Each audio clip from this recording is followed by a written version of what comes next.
तनी ये सरवन के देख लो।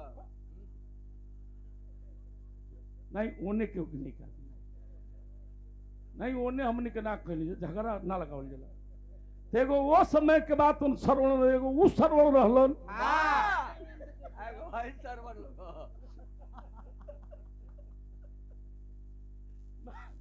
माफी चाहत नहीं तो बात आई जले बात पर जब बात हो तबे मजा आवे आई रोज बात उन कांड होत बा मर्डर हो जात बा मुड़ी कटा जात बा अभी 1 जनवरी के हमारे कोटवा नारायणपुर बगल में हमारे ढोलक वादक हैं वहीं के अनासो बात उन्हें इससे कांड हो गया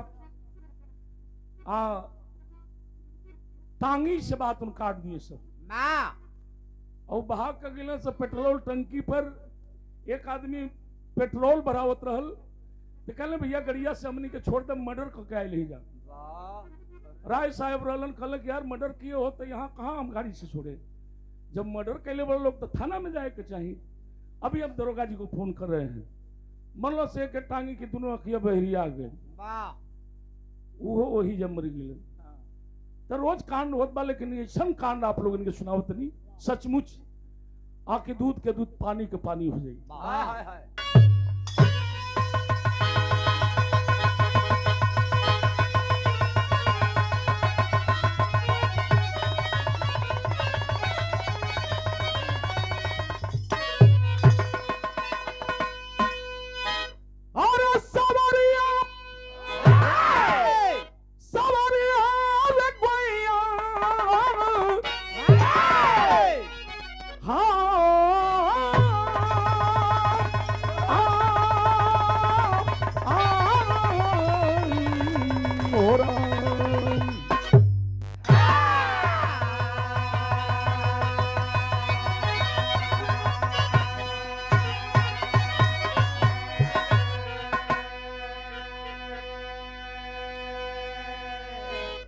ये पंचे ये धरती पर सब आपन बा लेकिन के आपन कहल जाई कहल गई बा के करा के हम आपन कही ओकरा में भरल खीस बा जे करा के हम आपन जलनी उहे 420 बा की आपन कहल जाई स्वार्थी जमाना हतनी गौर करबे लाइन पर कैसे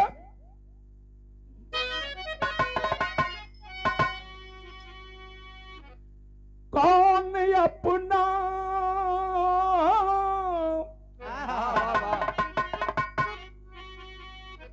कौन अपना है किसको बेगाना कहूं जब हृदय का ही टुकड़ा जुदा हो गया हुआ उसका नहीं जो सहा हर सितम अरे रूप नस्वर के ऊपर फिदा हो गया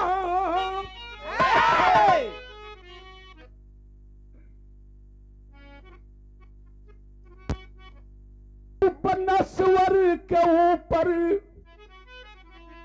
फिदा हो गया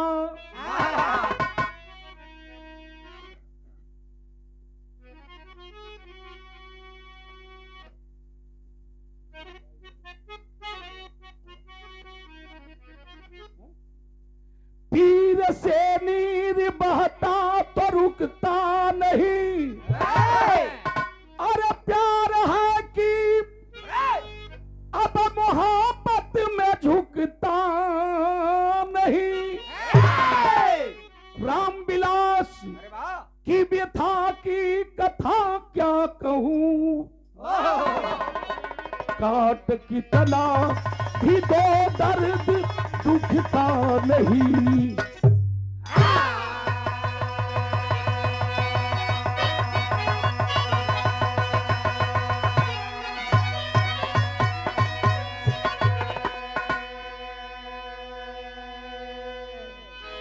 प्यार करना गुनाह नहीं है लेकिन प्यार को लोग दोषित कर दिया करते हैं। वाह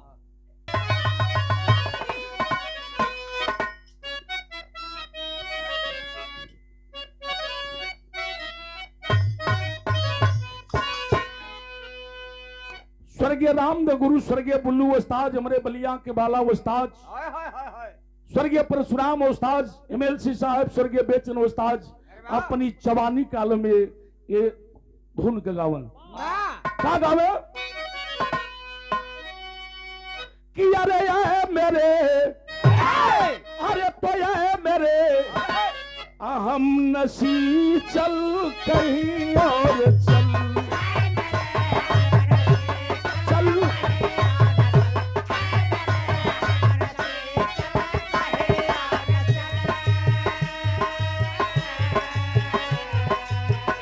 इस चमन में, इस चमन में, इस चमन में कोई पाना नहीं, मेरे हम नसी चल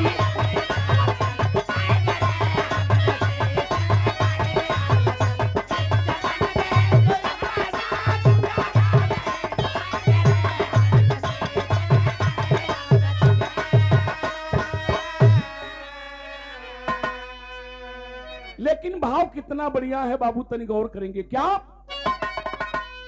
अरे तो ये गरीबी, अरे ये गरीबी, अरे तुझे मैं नमन कर रहा, तुझे मैं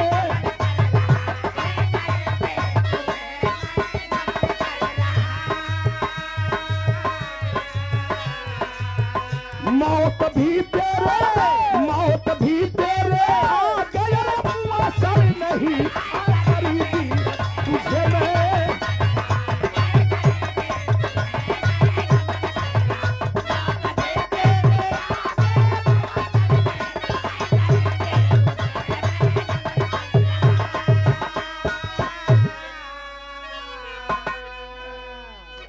गरीबी में जीना चाहते हैं, वो गरीबी जीने नहीं देती।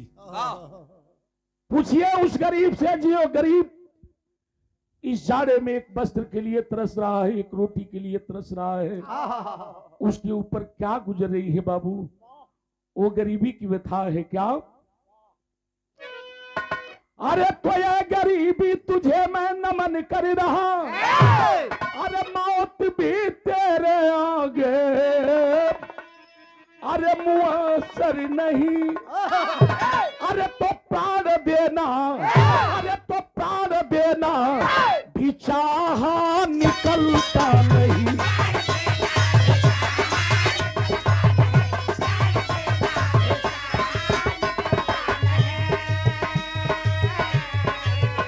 चाह जीना तो, चाह जीना तो भी मुअस्सर नहीं, प्राण देना भी चाहा।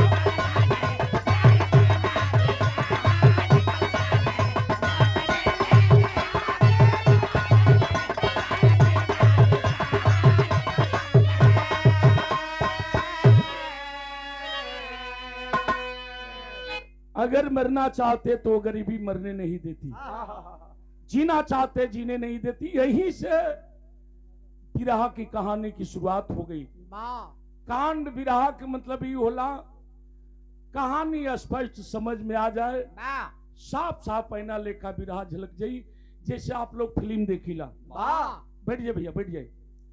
कहानी की शुरुआत हो गई कैसे बाबू?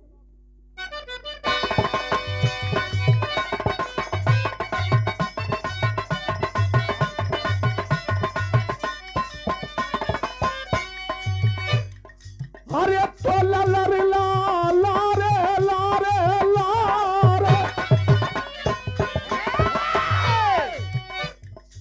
नहीं है हादसा न जुर्म की कहानी है, नहीं है हादसा न जुर्म की कहानी है, दिवस माता पिता की कौन भरी कहानी है।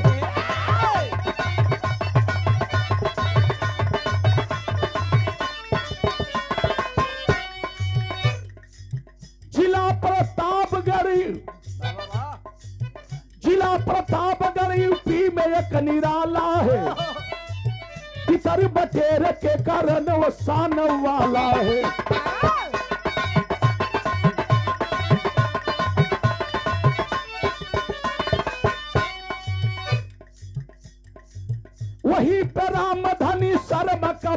परिवार रहा, बेचारा बीबी बच्चे संग में दिन गुजार रहा।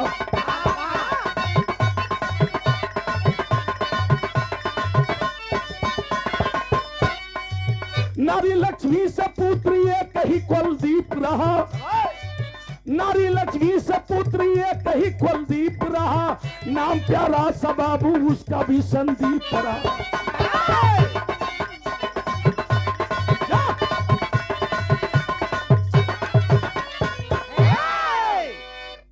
तनी बात सुन ली, कहीं दूर नहीं जाइए, अपने उत्तर प्रदेश जिला प्रतापगढ़,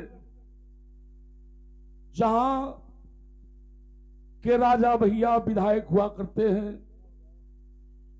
और वहीं प्रतापगढ़ जिला के अंतर्गत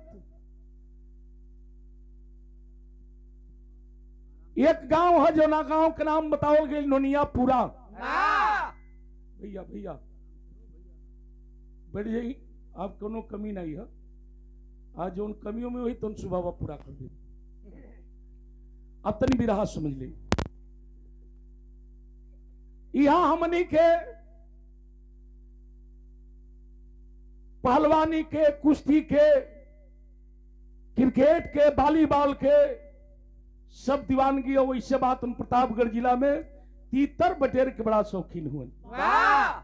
वही प्रतापगढ़ जिला के अंदर एक गांव है, जिस गांव का नाम बताया गया नोनियापुरा। हर बिरादरी के लोग बसे हैं। वही गौवा में जात के गो लोहार जेके बढ़ई कहल जला, जिनका नाम बताया गया रामधनी शर्मा। उनकरे दुल्हन के नाम लक्ष्मी बा। मालिक एक औलाद दिले वन, जिस बेटे का नाम बताया गया कुलदीप, यानी कि घर के दीपक मात्र वह कुलदीप था। वही एक चिराग था। गरीबी चरम सीमा पर हो। रामधनी बढ़ई के काम कर, लोहरई के काम कर, अपन मजदूरी क के घरे आवस। लेकिन लक्ष्मी एक रोज बीमार पड़ल, ले जाकर के इलाज कराए। डॉक्टर ने कह दिया कि आपकी पत्नी को टीबी हो गई है, कुछ दिन की मेहमान है। रामधनी अपने दुल्हन के दवा दर्पण करावे भी लगलन। वही में अपने बेटा कुलदीप के बात उन पढ़ावत हुए। धीरे धीरे वो गरीब का बेटा कुलदीप हाई स्कूल पास किया, फर्स्ट डिवीजन। आज जब हाई स्कूल पास किया तब बाबू के छाती दूना हो गए। पढ़ने में वो तेज तड़ाक था। धीरे धीरे इंटर पास किया। इंटर मैंने समझत नहीं जाना। हमने के देश के गृह मंत्री हुए अमित शाह जी, उनकरा के बुझेबे न करला कि इंटर का होला अब 12 का होला। वो कहल कि जवन लड़का इंटर पास करके अब 12 में एडमिशन कराई, ओके लैपटॉप दे। 12 गृह मंत्री फिर बोल दिलन कि करी बात, जितना आप लोग भीम राव जी का नाम लेते हैं, अगर सिर्फ राम का नाम ले तो स्वर्ग में चले जाएंगे।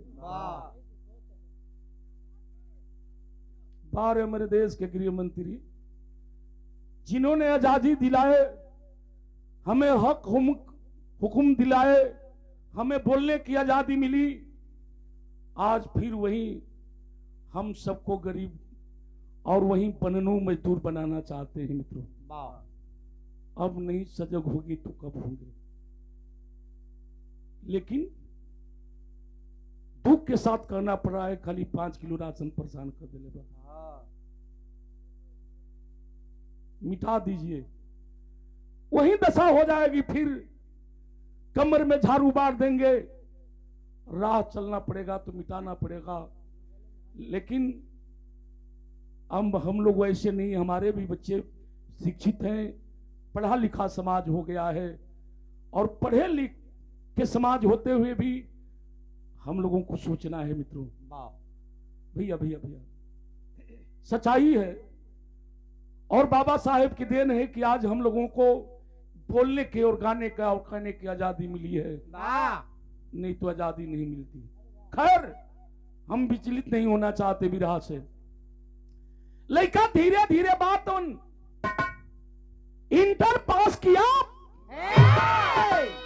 खरे आइल हो बाबू लेटेम धरा करके और चरपाई पर बैठ करके वो पढ़ रहा था संदीप। कुलदीप उसका डबल नाम, यानी कि कुलदीप कुल का दीप जलाने वाला, ओरिजिनल नाम संदीप रहलोकर। गरीब बाप मजदूरी करके जब घरे वापस अइलन थकल, आके चरपाई पर लेट गए, लेकिन लड़का पढ़ाई छोड़ के अपने बाबू के पैर दबावे लगल। हाय हाय हाय हाय। बाबू उठ के बैठ गइलन, बेटा बस हम ठीक है। आंखें भर गई संदीप की, खा पिताजी हम फर्स्ट डिवीजन इंटर पास के लिए ही। कहले बेटा अब पढ़ लेला, तो हर माई टीबी के मरीज बा तो के पढ़ावे के बाद, लेकिन अब एकरी से आगे हम नहीं पढ़ा पाई, मजदूरी करे वाला आदमी कहां से पढ़ा पाए। कहले नहीं बाबू, अगर तनी सा मेहनत कर देबा तमी देहात छोड़ के कहीं दूर देश जाकर शहर में एडमिशन कराई, पढ़ब, आप पढ़ लिख ले तो हमन के नौकरी मिल जाई, हमरी के गरीबी दूर हो जाई। बाबू अपने बेटा के अखबार में पकड़लन, भर भर रोत हुन। कहलन कि नहीं बेटा हमें माफ करा, अच्छा संगे संगे हमरे तू बात मजदूरी करा। हाय हाय हाय। लक्ष्मी घरवा में बैठल बे, सारी बात सुनत बा। जब सुनलस लक्ष्मी घरवा में से आयल, आके अपने सैया के बात उन पैरवा पकड़ के रोवे लगल। का कहत हमार बेटा नीक बात कहत बा, शहर में हमार बेटा जाई पड़े बदे। कला पागल बनल बाबू, बेटा शहर में पढ़े जाई, पैसा के जरूरत बा, मजदूरी करीला, कहां से बेटा के फीस दे, कहां से पढ़ाई, कहां से तोहार दवाई कराई। कनवा के झुमकवा निकाल के, जितना गहना गुड़िया रहे सब उतार के आगे रखल सैया, जोन घर में राशन पताई हो वो के बेच दा, हमने के दोनों प्राणी पानी पी के बाद उन घरवा में सुत जाई। लेकिन अपने बेटा के पढ़ावल जाई। बड़ी अच्छी बात वो दुल्हन समझाकर अपने पति से कहती है। विरह में तर लगी तनी सब पर्दा लमन।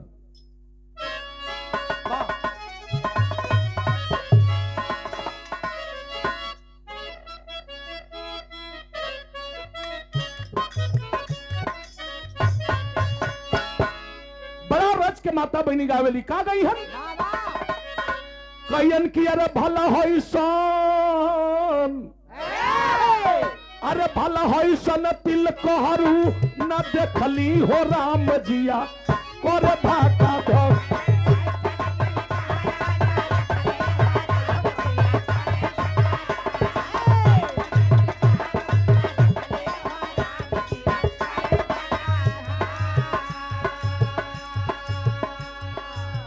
केवनो के दुई आंख और केवनो के कोना, जे एक आंख के होला के हुई तो नाराज ना हुई। अब आनर के मुंह पर आनर का बतूरेल के मुंह न कली तुरंत। हमरा कपार पर बार नहीं के तो तू हमार फुरगुदी उड़ावत तड़ू, फुरगुदी उड़ावत तड़ू हमरो रहल। तो बड़ा रच के गई इनका। अरे एक आँख वाला आँखी मारे कचा कोच जिया और भाका धो। एक आँख वाला आँख मारे कचा कोच जिया।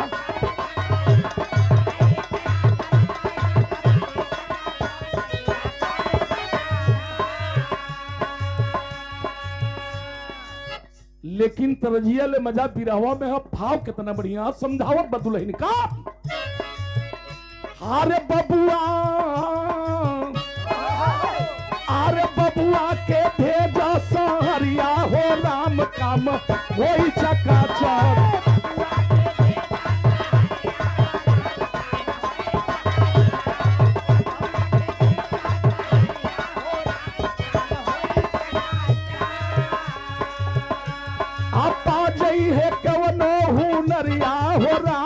काम होई चकाचौंध।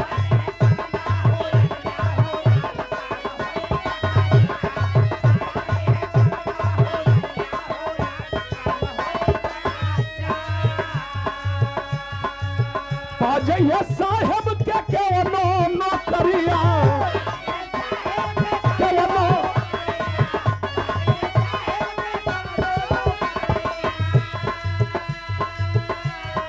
दिनवा बहुर जाई भागी थी करिया।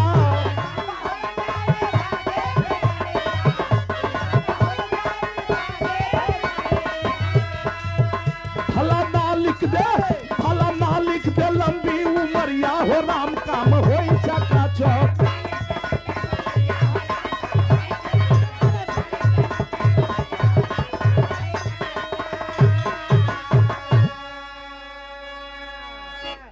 वो गरीब बाप घर के राशन पताई बेच करके गहना गुड़िया बेच के पैसा इकट्ठा किया और ले जाकर के अपने बेटा संदीप को देता है। बेटा तुम्हारे जिंदगी का सवाल है। वह गरीब का बेटा पैसा लेकर के कहीं दूर नहीं इलाहाबाद गया और इलाहाबाद जाकर के बाबू बाबू बाबू भैया इलाहाबाद जाकर के अपना एडमिशन कराया है। पढ़ने लिखने लगा धीरे धीरे। उस संदीप बात उन बीएससी पास कैलस। आज जब बीएससी पास कर लिया तब बात उन बाबूजी के फिर एगो पत्र लिखलस, बाबू कुछ पैसा के और जरूरत है। तो हर बेटा बीएससी कर ले हम आ कुछ पैसा के व्यवस्था कर देबा। तो इंजीनियरिंग के कोर्स बात उन 3-4 साल के होला। 3 साल के हो या 4 साल के हो, मने इंजीनियरिंग के बाद उन कोर्स हम कर लेंगे। हम इंजीनियर बन जाई। आप बोरा में रुपया भर के जब घरे भेजब मैं गरीबी दूर हो जाई। चिट्ठी आयल गांव में लेके घूमत हुवन भैया। पढ़े लिखे लोग पढ़ते हैं बाबू, समझाते हैं बार रामधनी अगर मालिक के कोई के अगर बेटा दे तो केहू के अगर भगवान बेटा दे तो ऐसने बेटा दे। तोर बेटा पढ़े में ते तड़ाक बा। एक आध बीसा जमीन रहल, रामधनी जमीनिया बेच दिलन। पैसा कम पड़ल, घरवा गिरवी रख दिलन। कुछ गांव जवार के लोगन से बात उन सूद पर उधार पैसा लेके और रामधनी ले जाकर अपने बेटा के इलाहाबाद दिलन है। वो गरीब बाप हाथ जोड़ के भर भर रोत न, बेटा इस पैसे से मजाक खिलवाड़ मत करना, ये तुम्हारे जिंदगी का सवाल है। वह गरीब का बेटा पैसा तो जरूर लिया और पैसा लेकर के बाबू कहां गया तनिक और कर बिरहा में तरज लगी। कौन तरज?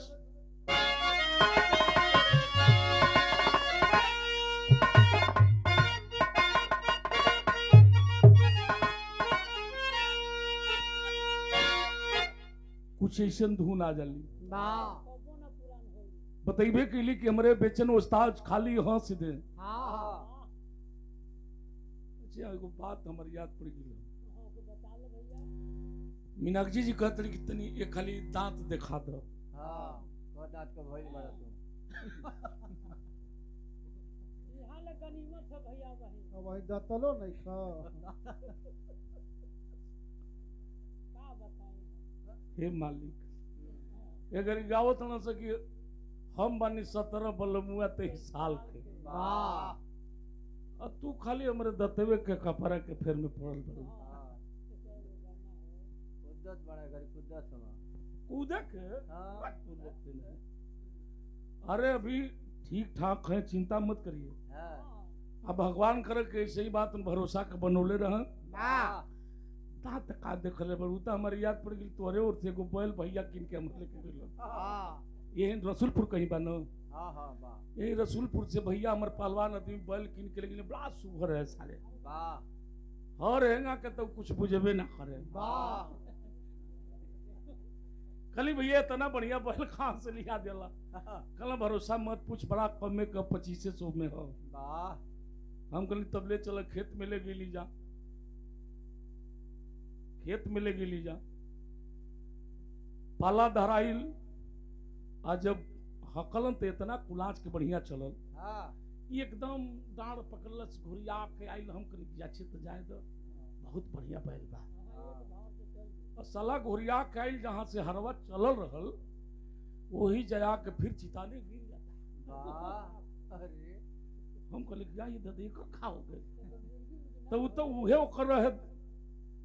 एगो ई पई रहल, मरिचा आंख में डलनी जा साला, तब वो ना चले, आंख मुदले टकर टकर ताके। पूछल भैया ये कैसे काम चली? कहले ऐसे नहीं चली, एगो काम करो, पेट्रोल ओकरा छुआ देबा हाँ जगह पर, कुल व्यवस्था हो। हाँ मोटरसाइकिल ले ली, एगो कंडा में बांध के कपड़ा मोटरसाइकिल के उथू में से डाल के निकाल के वाह सजगाहे रहली जा कि सार जही सुते रहन। हाँ जहां पाला गिरल कि बस बस गोदाम में फिट हुआ के जैसे उल्टता चट दिन बाद हम पेशत हूं, लेकिन पेशला मैंने तो पुकुर पुकुर को पटाई लग। हम कहले रे यार इहो जोगाड़ होने के लोग देख ले खा। कहले भैया ऐसे ना पर आसाम वाला लोग जब बैल ना चलेला, हाँ कटिया बांध के बांसे में काट के आ जैसे थौसे के करी तो लड्डू खो पिदा पिनुक के चली, तो कटिया ये खाली कौन मरो साला बुझाओ कि भलो मरला पर ना चली, गिरे तो गिरले रह जा, फिर उठे ना। पानी इतना लागल रहे, बाढ़ आई रहे, कहले कि चलो पानी में ना दिल जा सार के, एमे देखल जा। पानी में न दली जा तो अब तो हर ना रहे, लकड़ी बोलले रह जा दोनों भाई। पनियों में हकली जाते इतना चलहाक रहे हाँ कि पनिया में डूबे और करीब में पटैले रहे। बगल वाला बैल के कान्ही पर हो, ऊपरे बाई डूबले हो, आ धीरे धीरे मुड़ी निकाले। आ जब निकाले अखिया तरले पनिया कम हो गए तो देख ले, कहले कि यार इहो फेल मार गए, कल ले चले सारे के बेच दिहल जा। ददरी मेला में नहीं मेला है, हमेशा लगेला इसीपुर मोहम्मदाबाद टड़वा टणवा ले गली जाती तो एगो पई रहबे के साला वही में दंचियारो रहल। आई दतवा निकल रहे ओकर, उ खाओ तो ना बुझावा, जब खा ले आ मुंह बंद करे तो ए तर घुमावे लागे। गाँव के अला सतुआ किसी ने बात इनाद में डाल के कल खा ले, नाई बेचाई कसैये के जाई सारे। गाँव के अला तो पीछे से और अंगल तेज रहे, कहले भाई बड़ा चोख बैल बैठे, दाम लाग गई 2500 के बैल 5000 में बेचा गई। कहने की जल्दी पैसा लेके भाग दो तो पकड़ लिया। लिखनिया बुला के लिखा गए, कहने की अब का करे कि अब तो काम बन गए है। आ जैसे पगहा धरा उतने जा लेके जब चलल, पगहा धर के जब पीछे व्यापारी घूम के ताकत तो पगहा छोड़ के कूद तो हंसा था। कहले भैया बड़ा हंसौली, अब ले जाओ नहीं हंसावल करिए तो कई बात फंस जाले, बात पर बात हो जाले। तो वैसा हंसमुख अंबानी देखा मीनाक्षी जी ये कहू टूटल नहीं थे ना, वो फिर में दांत उतना देखे के चाहिए तब बिरहा में तरज हुए है। तो हंसी मजाक इससे नाराज ना होली, बहुत मानी ले इनके। कैसा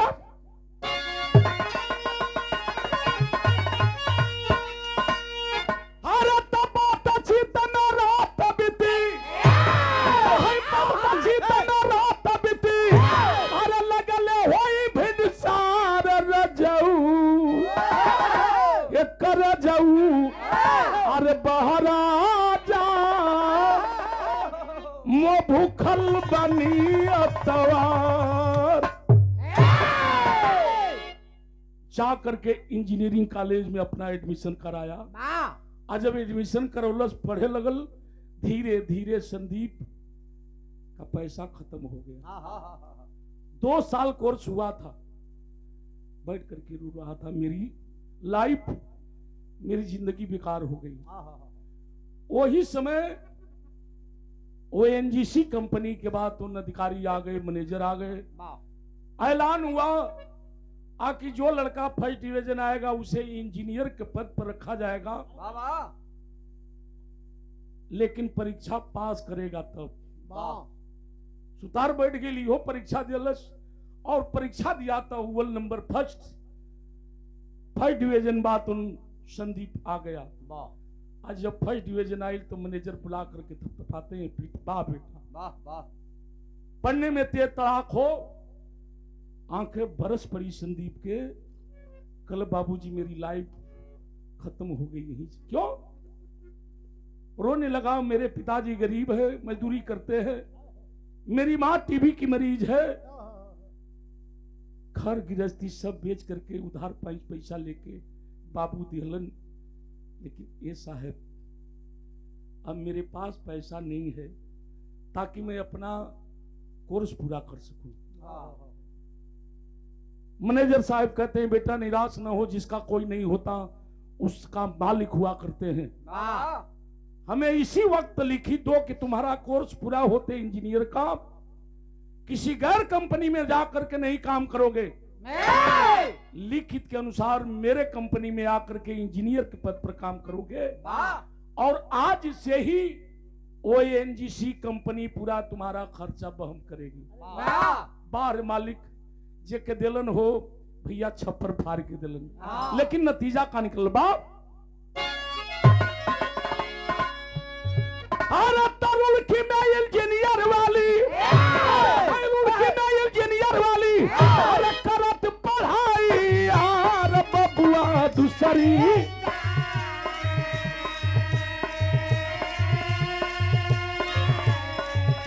वो बचवा दूसरी साल ओएनजीसी देने लगी पगार।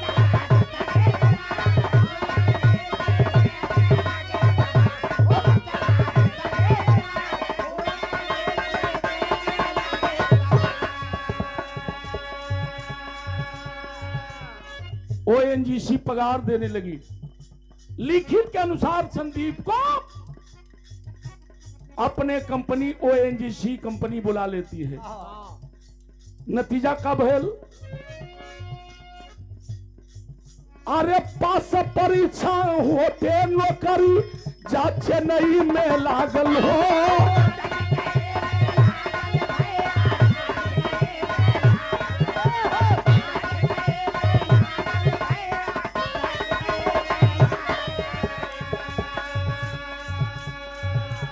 सीना दूना माई बाप के अब किस्मत बा जागल हो,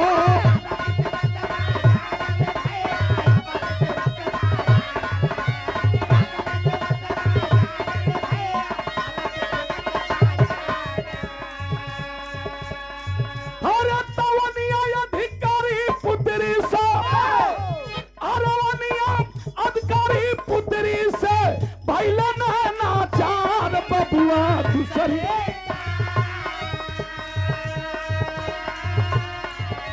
वो बचवा दूसरी साल ओएनजीसी देने लगी पगार।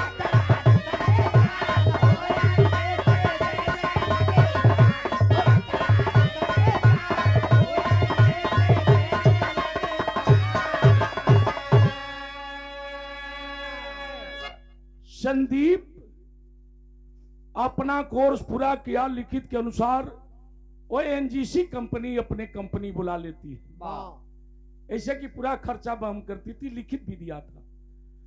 इंजीनियर के पद पर संदीप जा करके चेन्नई में ओएनजीसी कंपनी में बात उन इंजीनियर के रूप में काम करने लगा। वाह 6 महीना का दिन गुजरल।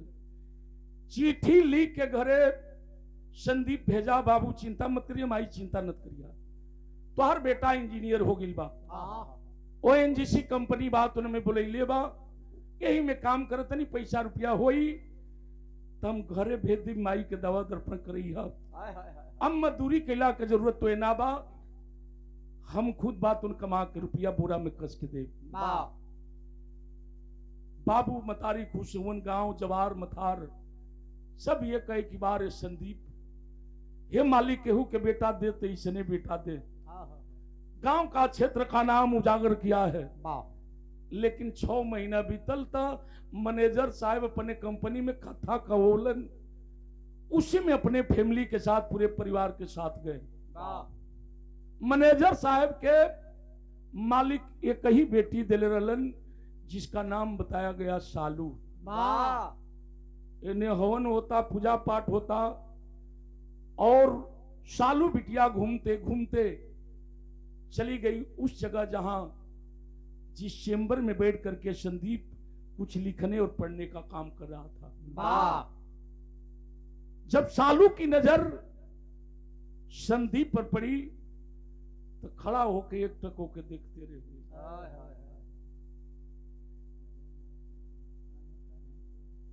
का भगवान के बनोले बनो उतल लिखला पढ़ला में बुलाई लो। जब संदीप के नजर वही चेंबर से सालू पर पड़ल,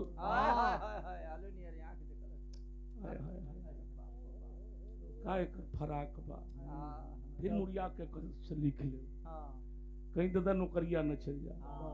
एक अक्षर लिखे तो फिर ताके, हाँ तो काय कर सालिगा, फिर मुड़िया के अक्षर लिख ले।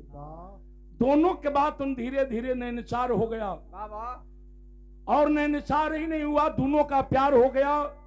सालू बगैर संदीप नहीं जीता था और संदीप बगैर सालू नहीं जीती थी। किसी पार्क में जाकर के दोनों बात कर रहे थे, अचानक मैनेजर साहब पहुंच गए और सरसरी निगाहों से अपनी बेटी की हरकत को देखते हैं। देखा जे विद्वान होला, पढ़ल लिखल होला, बड़ा समझदारी से काम करेला।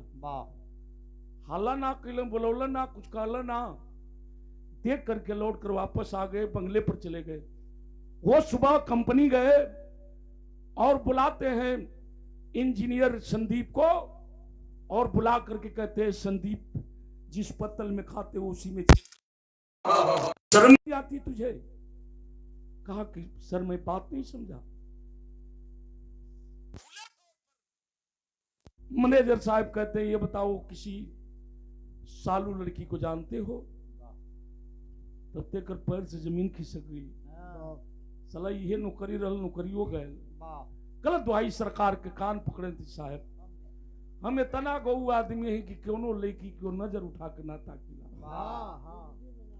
मूड़ी गड़ ले आईला कंपनी, फिर मूड़ी गड़ ले बातन क्वार्टर पर चल जाइला। कहलन ठीक है। तुरंत फोन किए बंगले पर और अपनी बेटी सालू। तो संदीप समझ गया कि अब मेरी नौकरी चली जाएगी। मैनेजर साहब कहते हैं बिटिया ये बताओ इस नौजवान को पहचानती हो? कलश की पापा पहचानने की बात करते हैं? अरे वाह, मैं इनके बगैर जी नहीं पाऊंगी पापा, मैं मर जाऊंगी पापा, मर जाऊंगी। कल की बस कर।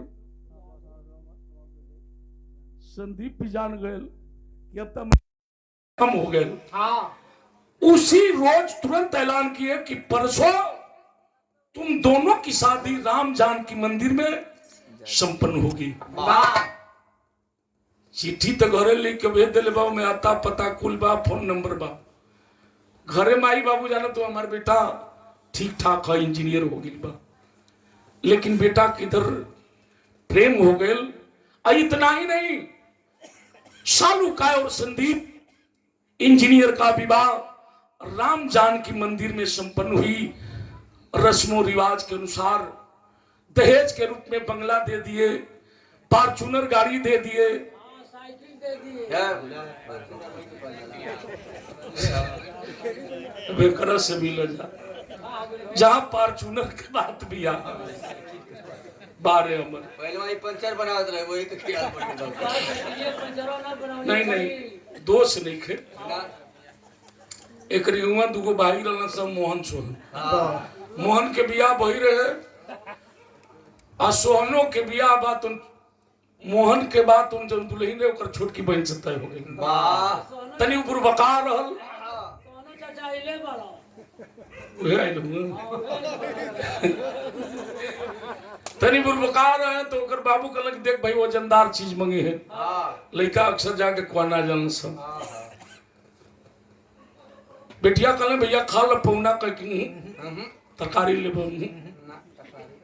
तो वो घरी कुल्हे न चले कहले साइकिल लेबो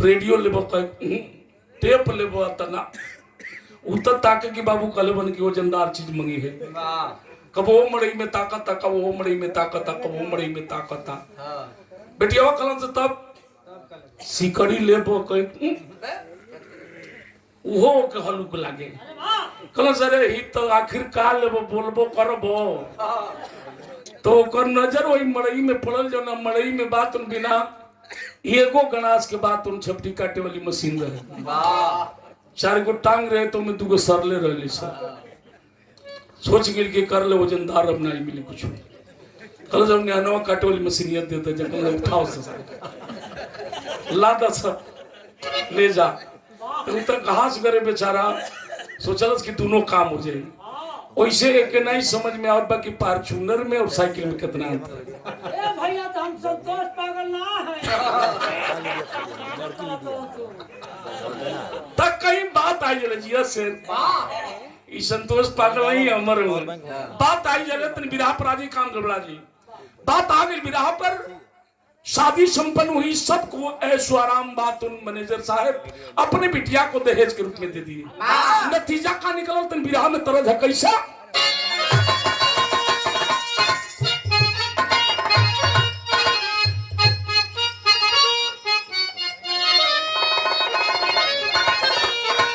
हमारे बलिया का बाला उस्ताद ये गीत के जवानी में गावा कैसा गावा मास्टर अरे तो भैया गैला अरे कलकत्ता बाबूजी अरे तो हर कजरा बड़ी पाता भाऊजी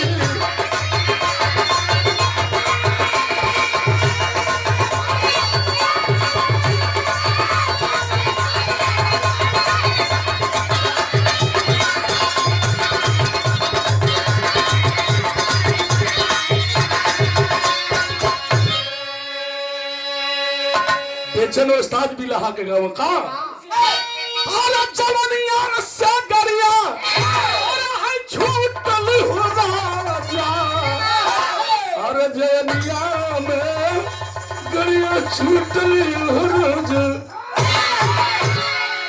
मौज बदे रह लेकिन भाव बिरहा में कैसे रामसरे भी अरे चाहली जवानी है चाहली जवानी अरे तो खिलल अरे कजरवा के रसलू भावना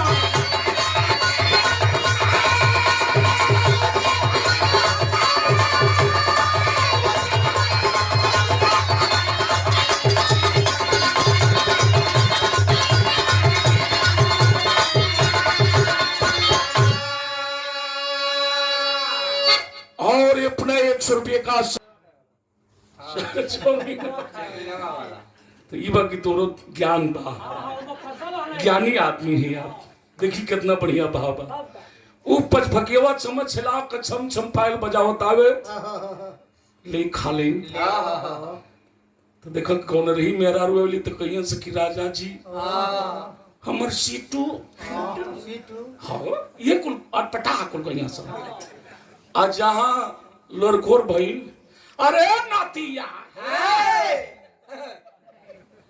अंतर आ जाला प्यार में अंतर आ जाता है इसलिए आखिर बेटा बेटी में बात उन्मतारी के ममता उलझ जाला अंतर आ जाता है तनी भाव पर गौर करो मेहरारू दुल्हन बात में मिलल लेकिन गजब हो गिल बाबू एने का कैलस अरे तमाई और बाबू से नाताली तोड़ी अरे नहीं न बेली से रिश्ता ली जोड़ी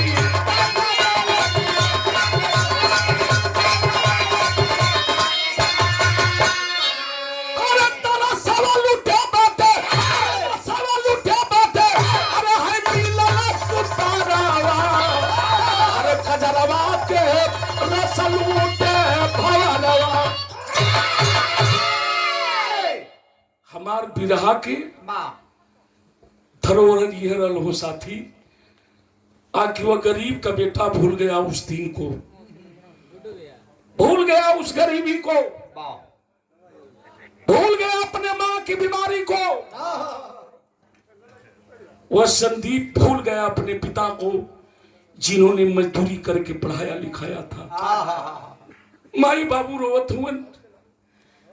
लक्ष्मी एक दिन कल जाई न रूंगा, एड्रेस पटले बा, पता बटले बा, हो सकेला लड़का बीमार पड़ल होके, कोनो बात हो गई होके।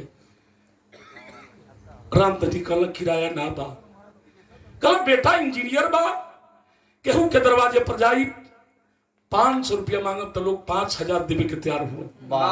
ये बदे कि देनिहार हो गई। पूरा गांव घूमिलन लेकिन मात्र 300 रुपया बोलन है। रामधनी ले किलन कला हो, किराया तो हो गई लेकिन हम जाए, हमार बेटा दौड़ के आई तो के का लेके जाए खाए के।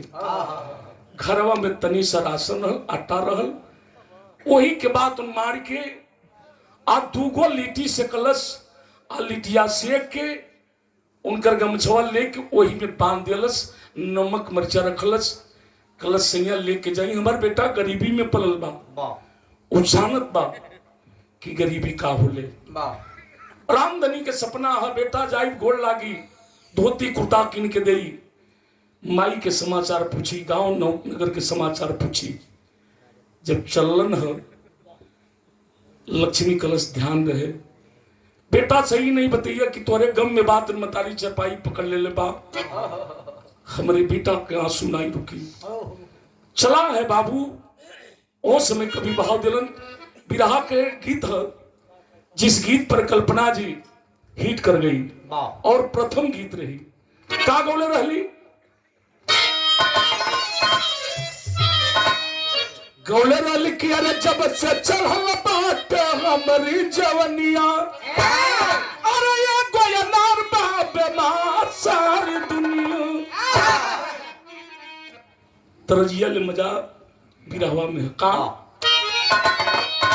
तय आखिर में बाप चला चेन्नई सहरिया।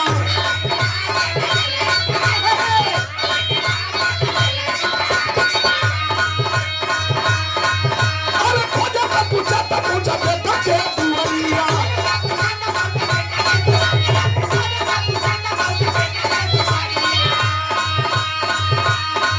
अरे हरे हरे अरे मजबूरिया, अरे मजबूरिया।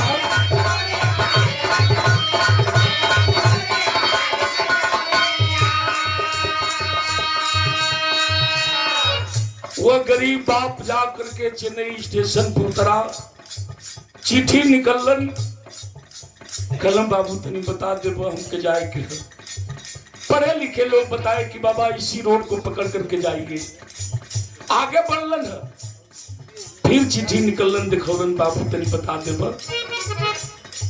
लोग बताए कि बाबा सामने जो बड़ी बिल्डिंग दिखाई दे रही है, एक बड़ा सा गेट है, दरवान खड़ा होगा, ONGC कंपनी वही है। रामधनी धीरे धीरे बात उन पहुंचलन है। महिला कुचड़ा धोती कुर्ता, जूता ना बन, नंगे पांव, हाथ के ठेंगुरी लाठी हो, लीटी वाली गठरी बात उन पीठ पर है। पहुंचले वो गेट के सामने, दरवान खड़ा था, बड़ी अदब के साथ कहते हैं बाबू ONGC कंपनी ये है, 100 रुपये का सम्मान हमारे मोटर में यही है। दरवान कहा कि हाँ बाबा कंपनी तो यही है, किससे मिलना है? हाथ जोड़ के कलम बेटा, एक कंपनी में कोई संदीप नाम के काम करेला। दरवान कहा कि बाबा जिस व्यक्ति का आप नाम ले रहे हैं शायद आप नहीं जानते, वो इस कंपनी के इंजीनियर है, और इतना ही नहीं इस कंपनी के वारिस भी है। कल बस बस बस तनी जा कही द कि संदीप से आके ओकर बाबू रामधनी आइल हुन, मिलल जात हुन। वो दरबान एक टक निहारता रह गया। क्या बालिका भी गजब खिलवाड़ करते हैं। गजब बनाते हैं। कहां बेटा इंजीनियर और बाप कहां भिखारी। मैला कुचरा कपड़ा धोती कुर्ता पहना है भिखारी के रूप में। खैर कुछ भी हो, दौड़ता गया और जाकर के चेंबर में आवाज दिया, सर आपसे कोई मिलने आया है जो अपना नाम और रामधनी बता रहा है। इंजीनियरिंग के रुआब में संदीप बात प्रकट नहीं किया। सोच गया मेरे बाप का नाम कोई व्यक्ति आकर के बेच रहा है ताकि मैं नौकरी दिला दूंगा, मैं इंजीनियर हूं। कहा कि सर मिल लीजिए। संदीप कहा एक काम करो, कह देना अभी हमें फुर्सत नहीं है, 2-3 घंटे के बाद मिलेंगे। 3 घंटा तक वह गरीब बाप एक पैर पर उसी गेट पर खड़ा रहा और बाप की आंखें अपने बेटे की सूरत को देखने के लिए तरसती रही, लेकिन बेटा अपने बाप से मिलने नहीं आया। आज जब नहीं आया, रामधनी आप लीटी वाली गठरी उतरलन हो, दरवान के दिलन कल बेटा ले जा, हमार बेटा नौकरी करत बा, दूसरा के अधीन बा, छुट्टी नहीं मिलत हो के काज नहीं। दरवान लेकर के लीटी गया। फिर का कहलस, अरे पला दरवान जाई हाथ ले गठरिया,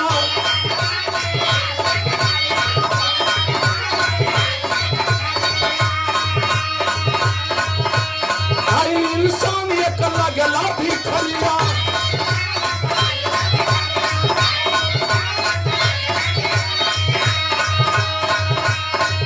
अरे बोला ठकान दे तो घर के बहरिया, अरे अरे अरे माचा बुरिया, अरे माचा बुरिया।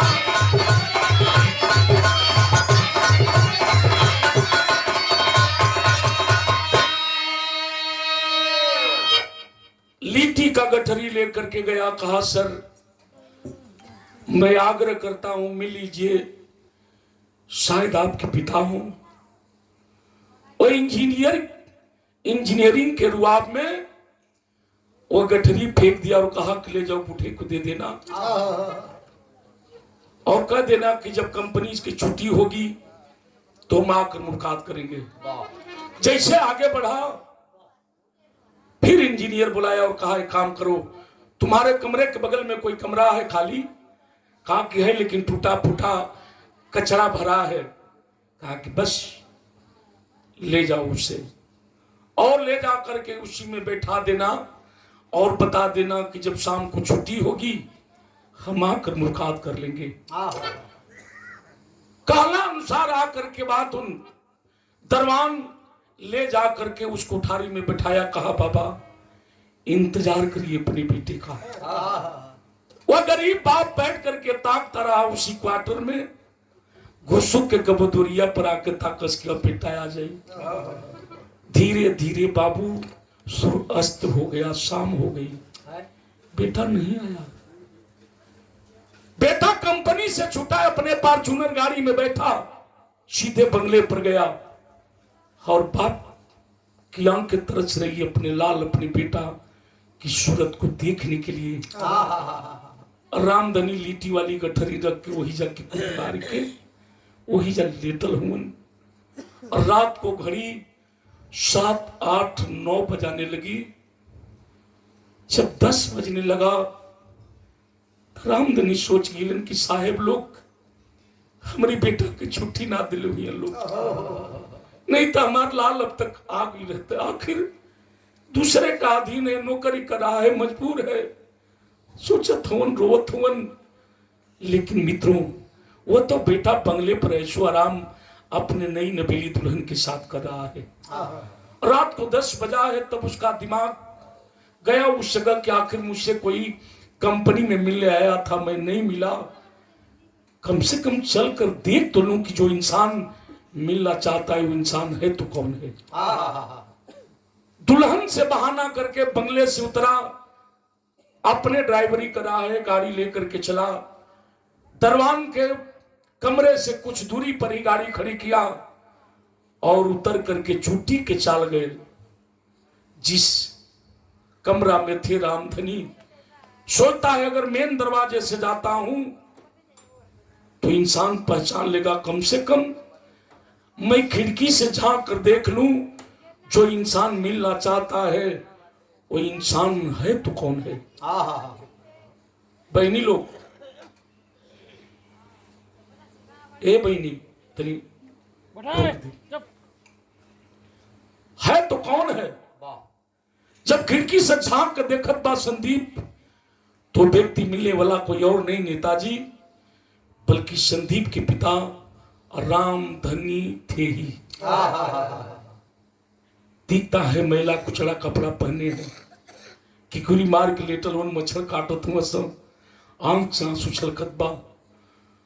सोच गया ओ इंजीनियर की अगर मैं मिलता हूं तो साथ में लेकर के बंगले पर जाना पड़ेगा। मेरी दुल्हन अमीर की बेटी है, पढ़ी लिखी है, मेरी शान शौकत है, मैं इंजीनियर हूं, मेरी सम्मान है, मर्यादा है, सब मिट्टी में मिल जाएगा। ताना मारेगी दुल्हन, कहा बाप गरीब और बेटा इंजीनियर। नहीं, मिलना ठीक नहीं है। वो इंजीनियर लौट कर अपने गाड़ी के पास आया, गाड़ी स्टार्ट किया और सीधे बंगले पर आ गया। हो सुबह नौकर को बुलाया और कहा कि जाओ दौड़कर दरवान के बगल में कमरा है, उसमें एक बूढ़ा बैठा होगा, कह देना ये तत्काल कमरा खाली कर दे। अगर खाली नहीं करता है तो धक्का मार करके उसे रोड पर कर देना। मालिक का आदेश पाया, नौकर दौड़ता आया और आ करके कहा कि बाबा ये कमरा मेरा है, इसे खाली करिए। पैरवा धाई लेलन बेटा, हमार बेटा बैठोले बा, आई हम ले चल जी बेटा, हम रहे बदेना आई नहीं। आना कानी कैलन, नौजवान था नौकर, लपक के बाद उन दोनों कलाई पकड़लस, आप पकड़ के घिसिरावत कमरवा से लिया के अच्छे उन्हें दूरिया पर से नचा के फेंकलस। रामधनी जाकर रोडे पर मुहे के भरे गिर गिलन। छड़ी कहीं और भी गायल, गठरी कहीं और भी गायल, और रोत मोन रामधनी समर के उठलन। भगवान के कुशत उनका मालिक ये दिन देखे बदे हमके जिंदा रखले हुआ। और तब तक संदीप की गाड़ी आकर के रुकी। संदीप अपने गाड़ी से उतरा, बाप और बेटे की नजर मिली, लेकिन बेटा है कि अपने बाप को बाप कहने से ही इनकार कर गया। कौन ऐसा बाप नहीं होगा जिसका कलेजा नहीं फट जाएगा। रामधनी के समझला में देर न लगल कि हमारा बेटा बड़ा आदमी हो गई बा, इंजीनियर हो गई बा। और रोवत होने को बात कहलन, खा कहलन,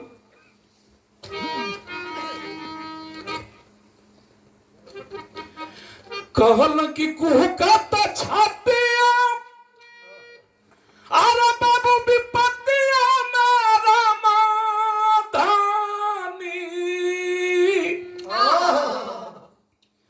अरे केवनिया जती नावा, हाई देखवल हो दुलरुआ। हमारे तनी गलती रहल बेटा, गरीबी में तोके पानी पी के मन के सुतने जा, तोके पढ़ा लिखा दिली, मजदूरी करके पढ़ा दिली लिखा दिली, तो नहीं गलती है, का कसूर बा हमार। और रोत हुन कहत हुन का खेतवा के बेची काटी, आज पेटवा पढ़ावाली हो, अरे हमारा के तुआरा आ तू बनवल हो दूल्हा।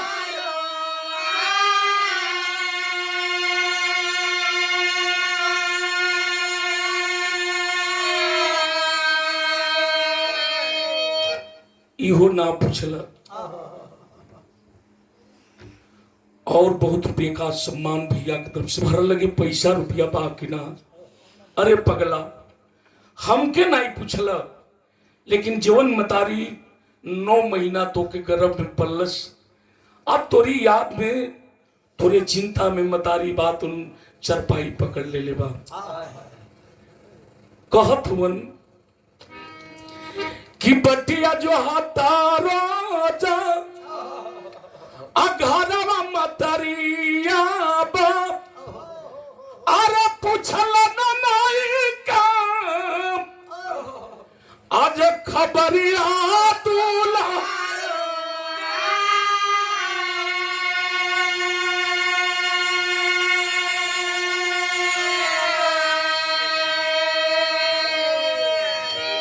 कम से कम अपनी माई के तो पूछ ले रहता बेटा, माई के पूछ ले रहता। खैर नौकर से बात उनके घर से बाहर करा देला।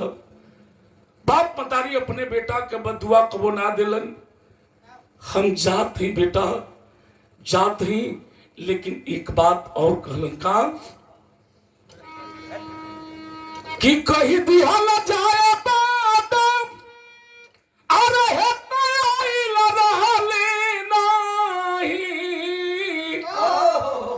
अरे पूछल न पैसा हैया देलवा दूल्हा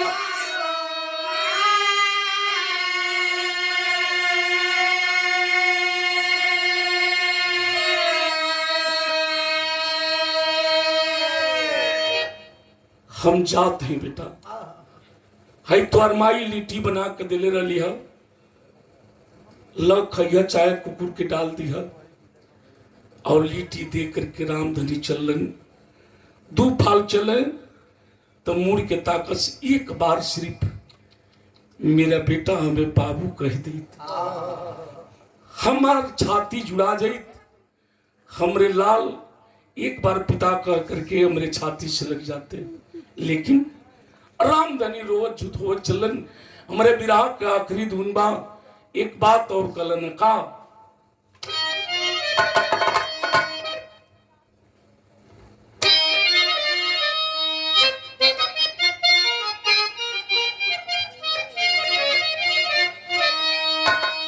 तरज वही कि तूने अजीब रचा भगवान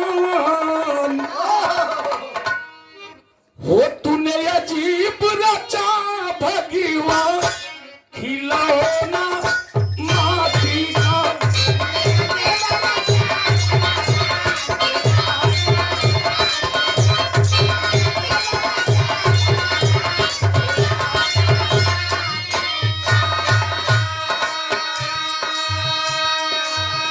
कहत हुन का काहे रूस गैला मरलाल, काहे रूस गैला मरलाल मतारी भूगत बा।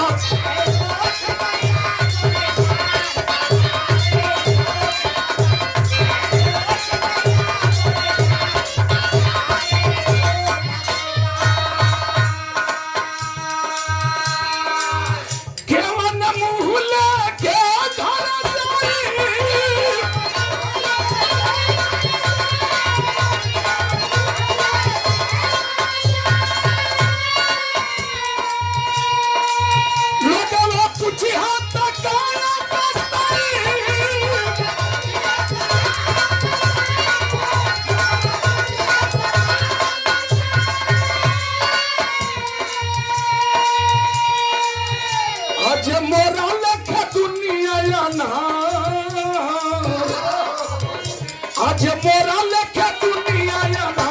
मतारी भूगत बा।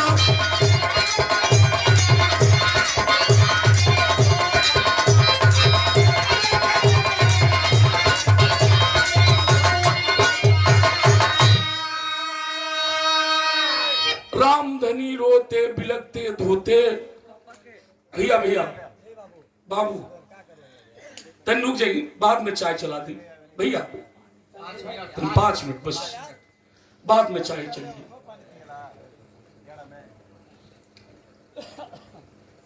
रोते धोते पहुंचलन चेन्नई स्टेशन पर। आज जब पहुंचलन वो समय बात दिल गई, पूरा विरहा के निचोड़ अल्लाह में दिल गई। बाबू अल्लाह घरी सब गावत बा, यही आपके बात उन मऊ इंदारा स्टेशन पर एगो नट बेचारा अपन गरीबी गावे।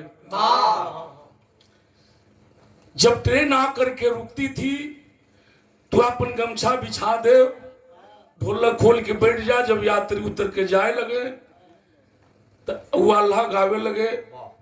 10 रुपया 5 रुपया जीवन मिले वही शुक्र परिवार के जीविका चले। लेकिन राम मसरे भैया वो का गावे, हम बिरहा जगत में एक लेके नहीं देनी, हमें नीक लगल। अगर आप लोगों के अच्छा लगी तब ताली बजा के स्वागत कर दे। वो अपन गरीबी गावे, का गावे मास्टर?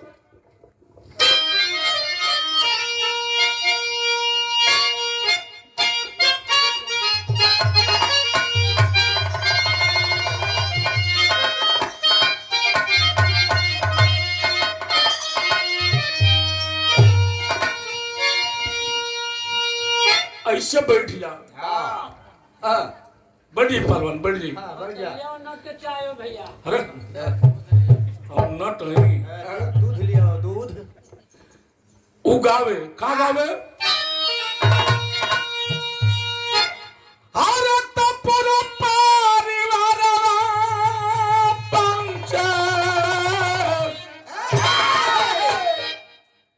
अरे है पूरा परिवार मारे आ ढोलकिया पर जियत बाटे।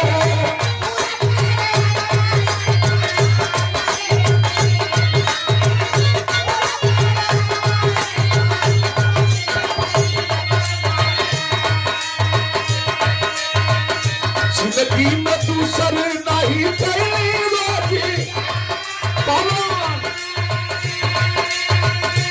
कंडक्टर साहब, जिंदगी में दूसर नहीं चली रोटी।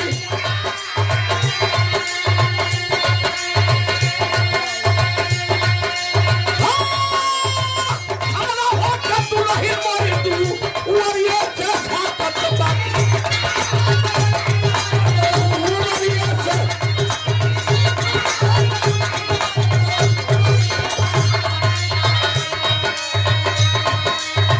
अरे बचवा जो हाथ बड़े बतिया हो। अरे बचवा जो हाथ बड़े बतिया हो। तू ही खिलाया तारा है, तू ही दुनिया ला, तू ही खिलाया तारा है, तू ही दुनिया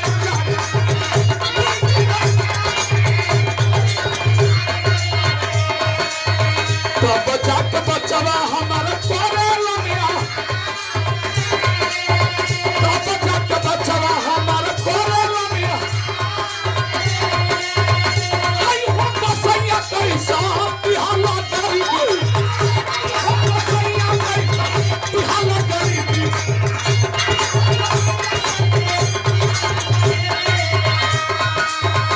अब कैसो बीते दीदार पिया हो।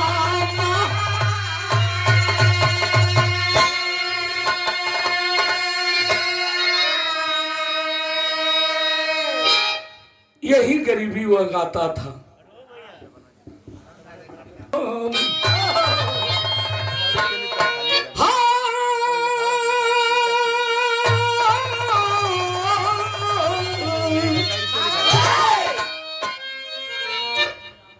तब बनला के ही तसारी,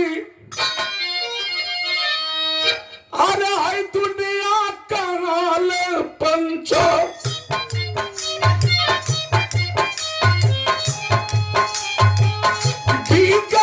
पर कोई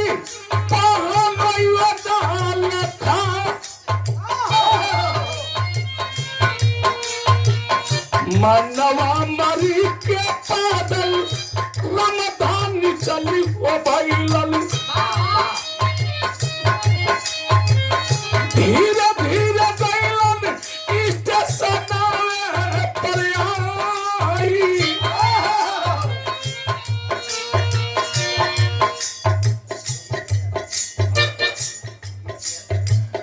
भूखिया पियास नहीं सुझला डारिया पंचा। चाय कर नहीं लहा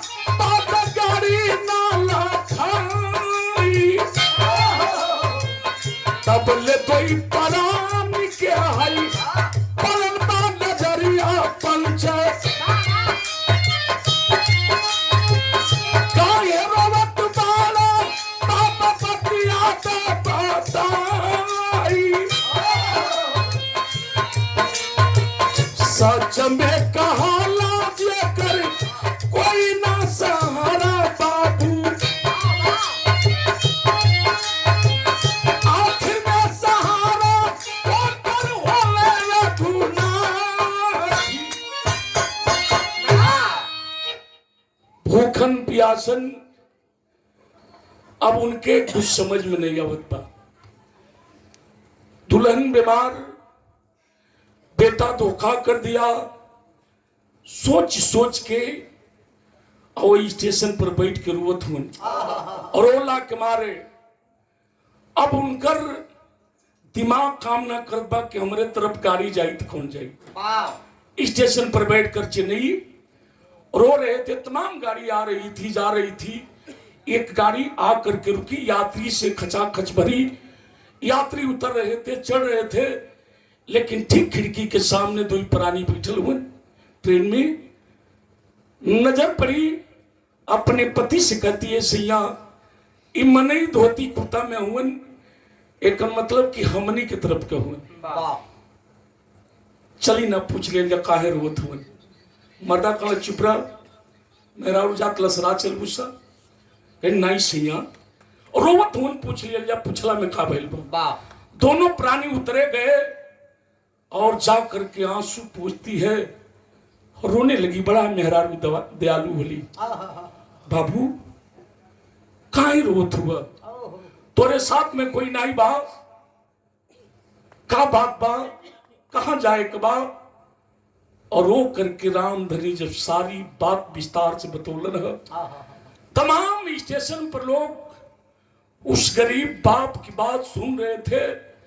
सबकी आंखें आंसू से भर गई। बाबू लोग दांते अंगली दाबने लगे, काश ऐसनो बेटा धरती पर बने जोन बेटा अपने बाप को त्याग दिया।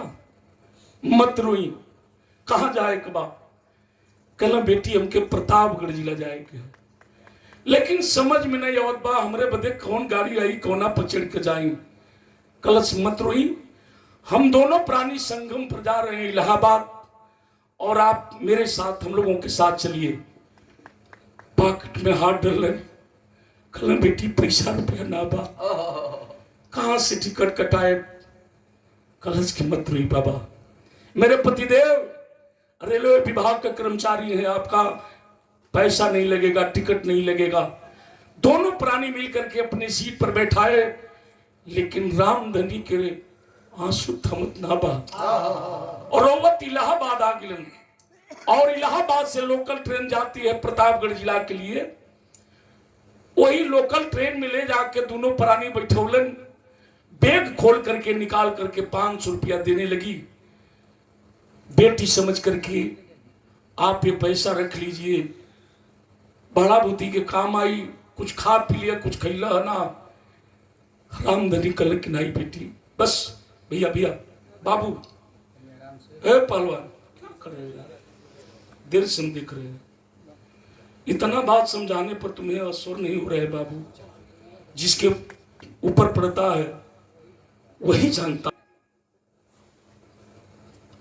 नहीं बाबा पैसा ले लीजिए, कल नहीं बेटी हम चल जाए। सर पर हाथ रखलन, कलन सदा सुहागिन रह। रामधनी रोवत वन, ट्रेन खुली आ गई प्रतापगढ़ जिला।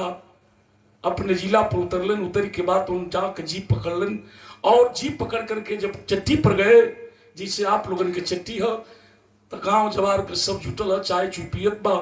सबकी जब नजर पड़ी तो लोग पूछने लगे रामधनी अपने बेटा से मिल के आवत हुआ, जौने भेष में गिला वही भेष में आ गई। तो के धोती कुर्ता नहीं दिलस। रामधनी कहा है बाबू हमार बेटा इंजीनियर हो गई बा, गईली हाँ हमरे बेटा के बंगला बा, गाड़ी बा, धोती कुर्ता किनला, सब मिठाई खियौला, सब गाड़ी पर बैठा के मैं शहर हमार बेटा घुमौला, सब अपने माई के भी लुगा जुला कपड़ा दिले बा। मोटरिया तनी भारी रहा तो फलाना के दुकनिया पर धा दिले, झूठ बोलन धा दिले ही। अब बोझा हमसे ना जात बा, गांव के कोनो लइकन से बात न मोटरी मंगवा ले, बहाना सबसे करत रामधनी खरे इलन। आज जब घरवा आइलन तो दरवाजा बंद है। टीबी की मरीज लक्ष्मी चरपाई पर लेटी थी। जब सिकड़ी पकड़ के बजौलन, हिम्मत बांध करके लक्ष्मी चरपाई से खड़ी हुई और जाके अंदर के जब कीली खोलस और जब दोनों पल्ला खींच करके दोनों तरफ करती है तो दरवाजे पर कोई और नहीं बल्कि लक्ष्मी के पतिदेव रामधनी थे। मैं रोग दूर हो गई लक्ष्मी के कि सैया यहाँ गिलन आंखवारी में धैलस, लेकिन मतारी की आंखें तो अपने लाल को देखना चाहती थी। ताकत बा कहीं बेटा ना लोकत बा, कल सैया अकेले इलाहा बेटा कना ली इलाहा, अच्छे जाए तो छुट्टी ना मिल हुई। ई बताओ गिला तो तुहार गोड़ लगल सब, खियौला सब, घुमौला सब, हम जानत नहीं तो नहीं खबोलत। छोड़ा जाए तो कुल ई ना न बतौला कि तुहर मतारी तुहरे गम में बात उनसे पाई धले ले बा। तब वो कुछ नहीं बोलन। कलश की बतावा तू तब देख के आ गिले बेटा के जौन मतारी 9 महीना गर्भ में पोसलस ओके जन्म दियलस। हमार बेटा साहेब लिखा लागत रहल। रामधनी के आंसू जब लक्ष्मी के गाल पर गिरल, पोछते ऊपर तकलस, आंख में आंसू बा, झकझोर करके और कलश सैया ये बतावा हमार बेटा ठीक बा ना? काहे न बोलत हुआ, काहे न कुछ कहत हुआ, काहे न बतावत हुआ? हमारे बेटा के देख के इला कि ना इला हम रामधनी कल क्यों ना बेटा के पूछा तड़ू, क्यों ना बेटा के पूछा तड़ू? वो बेटा के जिस बेटा ने अपने बाप को बाप कहने से इनकार कर गया, जिस बेटा ने नौकर से हमें रोड पर फेंकवा करके और खेदवाया, वो बेटा के पूछा तड़ू।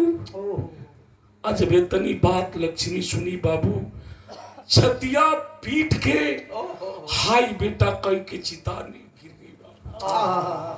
रामधनी उठा के चरपाई पलटोलन, डॉक्टर बुलौलन, इलाज होने लगा।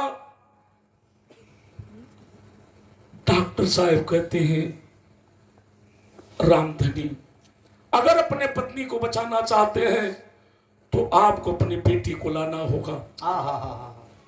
बुलाई हम क्यों ने बेटा के लेके आई कि हमारी लक्ष्मी ठीक हुई है।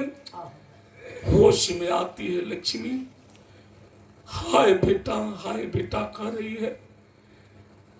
सर पर हाथ रखलन, लक्ष्मी को बात रोके अपने पति से कहलस 100 रुपये का सम्मान।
कौन हमने के कसूर हो गई बेटा? ये बाप मतारी की गलती है इतने कि तो क्या हम जन्म दे दिए नहीं, परवरिश कर दिया जा, पढ़ा लिखा दिया जा। खैर जा बेटा, मालिक अपने औलाद के बदुआ कभी नहीं देते, कहीं रहिया आबाद रखी रहिया। और तब तक कर्जदार आ गए दुआरे पर। रामधनी हमने के पैसा वापस कर, मिल के बेटा से ला हाथ जोड़ के कहलन बाबू पैसा दे दे। 2-4-10 दिन के और मोहलत दे दलो। बेटा पैसा कल से के हम भेज देते तुझा। बहाना कैलन, दुल्हन की बीमारी, बेटा का गम, और इधर कर्जदार और गरीब बाप सह नहीं पाया इस बात को।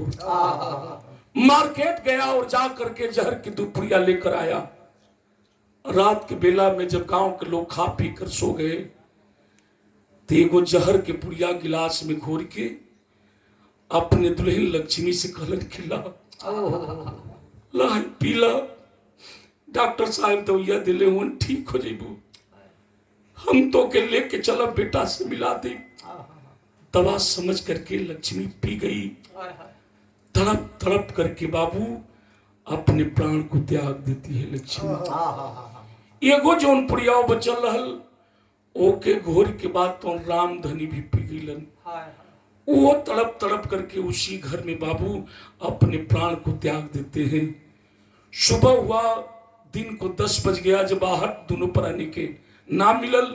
गांव के लोग दरवाजा तोड़लन है और चाक कर देखते हैं तो दोनों प्राणी इस दुनिया में नहीं है। पाकिट से वही पत्र मिला था जिस पर फोन नंबर था, कंपनी का पूरा एड्रेस था। लोग निकलन पाकिट से और वही फोन नंबर की वही चिट्ठी के लेके गईलन है। पीसीओ से जा करके बात उस नंबर पर फोन किए। गांव के 2-4-10 लोग मिलके और जब फोन कैलन तो संदीप उठाया और संदीप से बात हुई तो गांव के लोगों ने बताया कि संदीप तुम्हारे माँ बाप इस दुनिया में नहीं रहे, कम से कम आकर के अपने माँ बाप को अंतिम दाह संस्कार तो कर दो, अपने माँ बाप को कंधा दे दो। लेकिन वह बेटा नहीं आया बाबू। क्रिया तक इंतजार किए, चंदा लगा के काम क्रिया किलन, इंतजार करते रहे। लेकिन बाबू जब क्रिया के दिन इंतजार करत हुवन भैल का, तब पूछला नहीं समाचार न बात बात से कैला हो। गलती केवल बा हमनी के, हमहन के ठुकुरवला हो। बोला बनैया लगे केवनी किनार हो, केवन दिन देखा दिहला और सुगना हमार हो।